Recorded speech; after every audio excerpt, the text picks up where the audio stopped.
ಭೂಕುಸಿತ ವಿಚಾರವನ್ನ ಇಡೀ ದೇಶ ಕಂಡು ಬೆಚ್ಚಿಬಿಟ್ಟಿದೆ. ಈ ಬೆನ್ನಲ್ಲೇ geological survey of India interesting ವಿಚಾರಗಳನ್ನ ಹೇಳ್ತಾ ಇದೆ. ಅದು ಕೂಡ ಈ ಮುಂಡಕೈ ಹಾಗೂ ಈಗ ಎಲ್ಲಿ ದುರಂತಗಳಾಗಿದೆ ಆ ಭಾಗದಲ್ಲಿ ಮತ್ತೆ ಮತ್ತೆ ದುರಂತಗಳು ಸಂಭವಿಸುವಂತಹ ಸಾಧ್ಯತೆ ಬಗ್ಗೆ ಅವರು ಉಲ್ಲೇಖ ಮಾಡಿದ್ದಾರೆ. ಅನೇಕ ಎಕ್ಸಾಂಪಲ್ಗಳನ್ನು ಕೋಟ್ ಮಾಡಿ, ಜೊತೆಗೆ ಅಲ್ಲಿ ನಾಮಾವಶೇಷವಾಗಿರುವಂತಹ ಮನೆಗಳಿದ್ವಲ್ಲ, ಹಿಂದೆ ನಿರ್ಮಾಣ ಆಗಿದ್ವಲ್ಲ, ಅದೆಲ್ಲವೂ ಕೂಡ ಭೂಮಿಯ ಪಳೆಯುಳಿಕೆಯ ಜಾಗದಲ್ಲಿ ನಿರ್ಮಾಣ ಆಗಿತ್ತು ಅನ್ನೋದನ್ನ ಕೂಡ ತಿಳಿಸಿದ್ದಾರೆ. ಹಾಗಾದ್ರೆ ಏನೇನು ಹೇಳಿದ್ದಾರೆ ಅವರು ಮತ್ತು ಎಚ್ಚರಿಕೆಯ ಗಂಟೆ ನಮ್ಮ ರಾಜ್ಯಕ್ಕೂ ಹೇಗಿದೆ ಅನ್ನೋದರ ಡೀಟೇಲ್ಸ್ ನೋಡ್ಕೊಂಡು ಬರೋಣ ಬನ್ನಿ.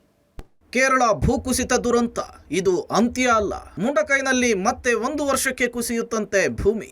ಜಿಯೋಲಾಜಿಕಲ್ ಸರ್ವೆ ಆಫ್ ಇಂಡಿಯಾದ ನಿವೃತ್ತ ಮಹಾನಿರ್ದೇಶಕರಿಂದ ಎಚ್ಚರಿಕೆ. 1984ರಿಂದ ಇಲ್ಲಿಯವರೆಗೂ ಮುಂಡಕೈನಲ್ಲಿ 5 ಬಾರಿ ಭೂಕುಸಿತ.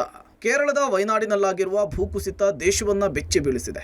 3 ಗ್ರಾಮಗಳು ಕೊಚ್ಚಿ ಹೋಗಿ 300ಕ್ಕೂ ಹೆಚ್ಚು ಜನ ಸಾವನ್ನಪ್ಪಿದ್ದಾರೆ. ಆದರೆ ಈ ದುರಂತಗಳು ಅಂತ್ಯ ಅಲ್ಲ, ಮುಂದುವರಿಯುತ್ತೆ ಅಂತಿದ್ದಾರೆ ತಜ್ಞರು.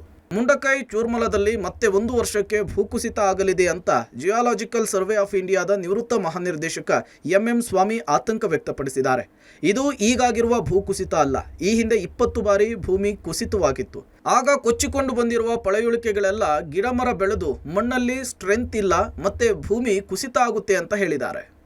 ಇವಾಗ ಮುಂಡಕೈ ಕೆಳಭಾಗದಲ್ಲಿದೆ, ರಿವರ್ಗೆ ಹತ್ತಿರದಲ್ಲಿದೆ, ಅಲ್ಲಿ ದುರಂತ ಆಗಿದೆ. ಇನ್ನು ಮುಂದಿನ ಇನ್ನು 2 ವರ್ಷನೋ 3 ವರ್ಷ ಅಥವಾ ನೆಕ್ಸ್ಟ್ ಇಯರೋ ಮತ್ತೆ ಈ ರೀತಿ ಆಗ್ತು ಅಂತಂದರೆ ಅದರದ ಸ್ಲೋಪಲ್ಲಿ ಹಿಂಭಾಗದಲ್ಲಿ ಇರ್ತಕ್ಕಂಥ ಲ್ಯಾಂಡ್ಸ್ಲೈಡ್ಗಳು ಅವು ಸಹ ಆ್ಯಕ್ಟಿವೇಟ್ ಆಗಿ ಅವು ಎಲ್ಲ ಕೆಳಗಡೆಗೆ ಬರ್ತಿರ್ತವೆ. ಇದೇ ರೀತಿಯಾದ ದುರಂತಗಳಾಗ್ತವೆ.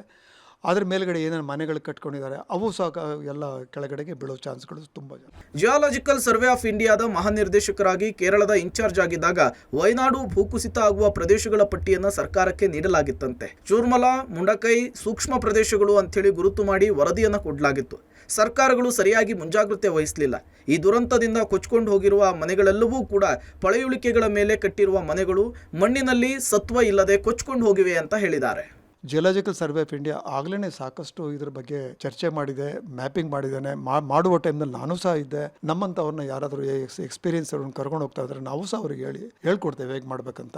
ಆ ಫ್ರೆಜೈಲ್ ಏರಿಯಾ ಏನಿದೆ ಅದನ್ನು ದಯವಿಟ್ಟು ಇವರು ಅವಾಯ್ಡ್ ಮಾಡಬೇಕು. ಅದ್ರ ಮೇಲ್ಗಡೆ ಏನಾದರೂ ಈ ರೀತಿ ಡೆವಲಪ್ ಮಾಡಿ ಆಂಥ್ರೋಪೋಜೆನಿಕ್ ಡೆವಲಪ್ಮೆಂಟ್ ಮಾಡಿ ಇನ್ನೂ ಅದನ್ನ ಹದಗೆಡಿಸೋ ಪರಿಸ್ಥಿತಿಗೆ ಹೋಗ್ತು ಅಂತ ಅಂದ್ರೆ ಹಾಳಾಗತ್ತೆ. ಮುಂಡಕೈ ಚೂರ್ಮಲ ಸೂಕ್ಷ್ಮ ಪ್ರದೇಶಗಳು ಅಂತ ಗುರುತು ಮಾಡಿದ್ದು 1984ರಿಂದ ಇಲ್ಲಿಯವರೆಗೂ ಹಲವು ಬಾರಿ ಭೂಕುಸಿತವಾಗಿದೆ. ಯಾವ್ಯಾವ ವರ್ಷದಲ್ಲಿ ಮೇಜರ್ ಭೂಕುಸಿತ ಆಗಿದೆ ಅಂತ ನೋಡೋದಾದ್ರೆ 1984 ಮುಂಡಕೈನಲ್ಲಿ ಭೂಕುಸಿತ, 1991 ಮುಂಡಕೈನಲ್ಲಿ ಭೂಕುಸಿತ, 2010ರಲ್ಲೂ ಕೂಡ ಈ ಮುಂಡಕೈ ಸುತ್ತಮುತ್ತ ಭೂಕುಸಿತವಾಗಿತ್ತು. 2018ರಲ್ಲೂ ಕೂಡ ಮುಂಡಕೈ ಚೂರ್ಮಲ ಸುತ್ತಮುತ್ತ ಭೂಕುಸಿತವಾಗಿತ್ತು.